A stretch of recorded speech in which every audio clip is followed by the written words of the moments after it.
This LG fridge has a water dispenser, and obviously if you're going to drink water from the dispenser, you need to get a filter somewhere in line. And we do. Today, it's time to replace the water filter. Why do I say that? Well, because I like to be proactive about it, and right here I have a reminder that says I set this every 6 months. So it is time to replace the filter. We do have a filter reminder here, but I don't really use this one. I just set it for 6 months and make it happen. So for this kind of LG fridge, I wanted to show you what the filter replacement process is. First, locate your filter, and in this one here, that's where the filter is. Just push, as you can see over there, it says push. So squeeze this and pull down, and that exposes your filter. This canister, or this cartridge over here, that's the filter. Last time I changed it was October 18th to 2020. Today it's not exactly the 18th, it's the 11th today, April 11th, 2021. But as I said, I do that, and I set it on my phone that I do have a reminder.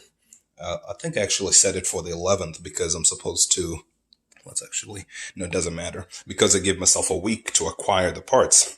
For that fridge, this is the correct water filter. It's got the name somewhere here, LT800P. Okay. And right now I don't have the filter itself because this one has been thrown away, but I just keep the box for the sake of reference. But we have this, a bypass cartridge. In case you don't have a filter or don't want to use a filter, whatever the reason, just put this in place of the filter. However, last time I did this, I was kind of scrambling, and this filter here, I bought it from Lowe's, and it was $45 or so. It was rather expensive. So at that time, I went online and looked for a replacement filter, and Amazon offered these Pureline. I think, though, maybe for the 3-pack, maybe $40, give or take. And it's a direct replacement because if you read these things, so there you go. So PL1200 is a replacement for the LG 800P. So it's a direct fit, and we've used it already, and I know it works. So great. As I said, I like to set it for 6 months, and if you read the literature here, most times it tells you 6 months is what you need, or else just wait for some other fitting. I think this original one here also has a, it says it here, I think, gallons, a certain number of gallons you should use. 757 liters, 200 gallons right here. But unless you have a totalizer in your system, there's no way to know. So 6 months seems like a pretty safe duration. Just like changing, oil in your car. If they tell you 3 months, you just do that, right? So that's what we do. This is the replacement filter. This is what it's supposed to look like. And as I said, the bypass cartridge is pretty much the same, right? At least the way it engages over there. So this is what we're going to do to replace it. Let me set this down so I can at least open this. Here it is, almost ready. So you've seen that I do bring my Sharpie, like this one here. I try to keep a reminder of when it is I last replaced it. But when you buy the Pureline, this one right here, if you keep looking through the documents that they send you, they actually give you a tag, or at least a set of stickers that you can use for your reminder. This is it. Look at that. So I can put today's date. I can, just write April and then add the 21 sticker to it. But again, what happens next April? Well, am I going to get an April one next year, right? So that's why I usually just default to using my Sharpie, because most times you end up kind of hitting the same months and they don't give you multiple of the same month, right? So it's good for the first time. You could put it here if you wanted to. It's a nice feature, appreciate it, but unfortunately I'm not able to take advantage of it because of what I want to do. Okay, so that's it. So this should be it. I will write today's date. And here we are, pretty much ready to install it. So let's go in here, set that down. What they tell you is that a little bit of water will be spilt. And that is generally true. So I have a paper towel here to catch anything that comes out. Turn this counterclockwise or anti-clockwise, depending on where you are. And there you go.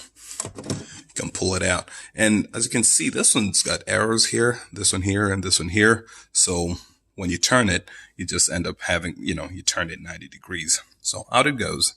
Let's take this out. It's pretty heavy. Get the new one.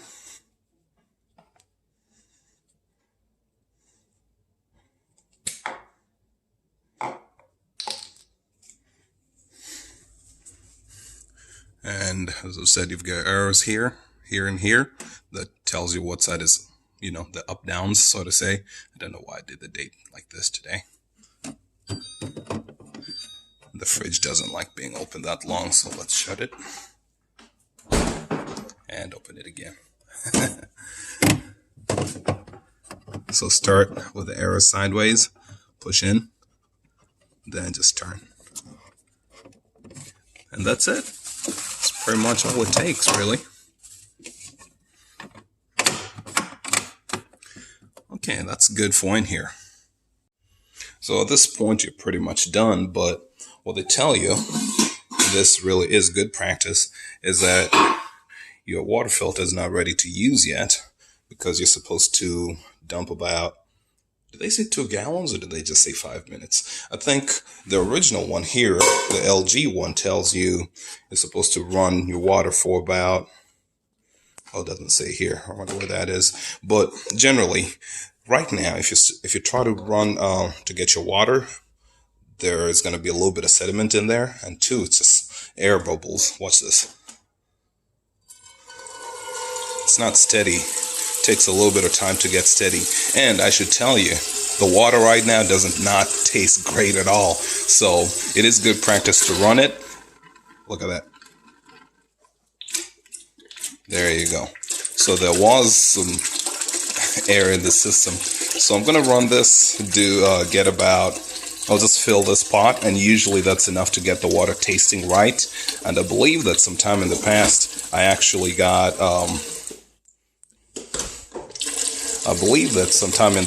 was actually able to see a little bit of sediment for the first few bottles that I got from there. So if I run this for like 3.5 minutes, usually that's enough to clear it up.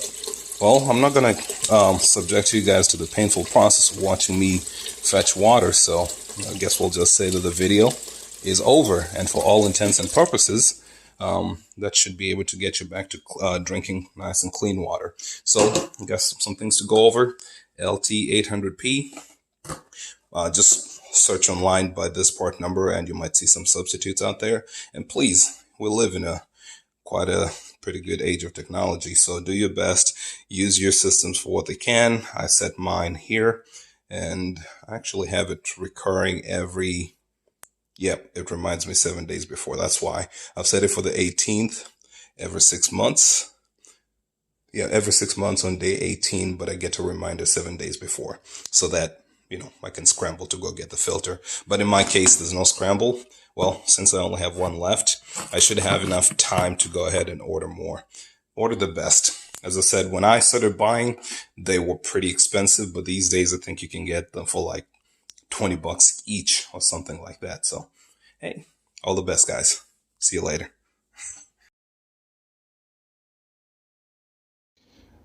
The old filter still has a little bit of water in it. As you can see, it will spill when you tip it over. So what I do in this case is I get the cap from the new filter, place it on there, and that way we avoid any inadvertent water spills.